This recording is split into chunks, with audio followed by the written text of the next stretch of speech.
The magnificent kingdom of Israel, once a beacon of prosperity and wisdom throughout the ancient Near East, fell silent as its legendary ruler entered the twilight of his reign. King Solomon, whose name would echo through millennia as the embodiment of divine wisdom, faced a tragic end that few remember. Yet it contains perhaps the most profound lessons of his extraordinary life: the golden years that preceded the fall. Before we explore Solomon's final days, we must understand the heights from which he fell. After inheriting the throne from his father David around 970 BCE, Solomon transformed Israel into the jewel of the Levant. The construction of the first temple in Jerusalem, a 7-year architectural marvel that consumed immeasurable resources, cemented his legacy as the builder king. His diplomatic marriages created an unprecedented network of alliances, while his famous wisdom drew dignitaries from as far as Sheba to witness his legendary judgment. But what happens when the wisest man in history betrays his own wisdom? The cracks in Solomon's empire. As Solomon entered his 60th year, the facade of his glorious kingdom began to crumble. The massive building projects that had defined his reign, the temple, his cedar palace, the Millo fortifications, and numerous garrison cities, had exacted a devastating toll on the kingdom's resources. The biblical accounts are surprisingly candid about this reality. King Solomon conscripted laborers from all Israel, 30,000 men. He sent them to Lebanon in shifts of 10,000 a month. Solomon also had 70,000 carriers and 80,000 stonecutters in the hills, as well as 3,300 foremen who supervised the project and directed the workers. This forced labor system, reminiscent of Egyptian practices, created deep resentment among the northern Israelite tribes. Meanwhile, the king's legendary wealth increasingly flowed from his subjects' pockets, rather than from trade and tribute. The spiritual decline that shocked Israel. More shocking than Solomon's economic policies was his spiritual deterioration.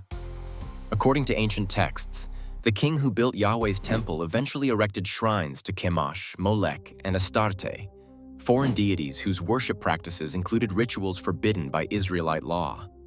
The biblical narrative attributes this religious apostasy to the influence of his foreign wives. As Solomon grew old, his wives turned his heart after other gods, and his heart was not fully devoted to the Lord his God, as the heart of David, his father, had been. This religious compromise represented an extraordinary reversal. How could the man chosen to build God's dwelling place now bow before the very idols he once rejected?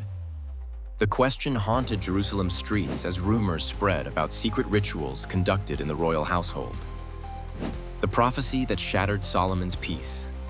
In approximately 932 BCE, the aging king received a visitor whose words would destroy what remained of his peace. The prophet Ahijah of Shiloh approached Jeroboam, one of Solomon's promising officials, and in a dramatic symbolic gesture, tore his new cloak into 12 pieces. Giving 10 pieces to Jeroboam, Ahijah delivered a shocking prophecy. "I am going to tear the kingdom out of Solomon's hand and give you 10 tribes. I will do this because they have forsaken me and worshipped Ashtoreth, and have not walked in obedience to me nor done what is right in my eyes." The message was clear. Solomon's kingdom would be divided after his death, with only a remnant remaining under his son's control. When Solomon learned of this divine pronouncement, he reportedly attempted to kill Jeroboam, who fled to Egypt for protection. The bitter fruits of wisdom abandoned. In his final years, Solomon faced mounting external threats. The Egyptian pharaoh Shishak, likely Shoshenq-Wi, once an ally, now provided sanctuary to Solomon's enemies. Hadad of Edom and Rezon of Syria, figures with personal vendettas against the house of David, launched persistent raids against Israelite territories. Solomon, whose diplomatic marriages had once secured peace on all borders, watched as his carefully constructed security system collapsed. The biblical text captures this period with stark simplicity. The Lord raised up against Solomon an adversary. The silent end of a vocal king, perhaps most telling about Solomon's final days, is what we don't know. While his accomplishments fill pages of biblical text, his death is recorded in a single unembellished sentence. Then Solomon rested with his ancestors and was buried in the city of David, his father. There are no recorded deathbed confessions, no final words of wisdom from the author of Proverbs and Ecclesiastes. The man whose insights had once commanded international attention died without leaving any final reflection on his extraordinary journey. Some scholars suggest that the book of Ecclesiastes represents Solomon's late-life reflections, particularly in passages like, "I have seen all the things that are done under the sun. All of them are meaningless, a chasing after the wind." If so, this would indicate that Solomon ultimately recognized the emptiness of achievements divorced from spiritual integrity, the aftermath. That validated the prophecy. Solomon's death around 930 BCE triggered exactly the crisis the prophet had foretold. When his son Rehoboam journeyed to Shechem for his coronation, he faced a delegation led by none other than Jeroboam, who had returned from Egyptian exile. Their request was reasonable: reduce the heavy taxation and forced labor that had characterized Solomon's later years. Rehoboam's infamous response, "My father made your yoke heavy, I will make it even heavier," triggered the immediate secession of the northern tribes.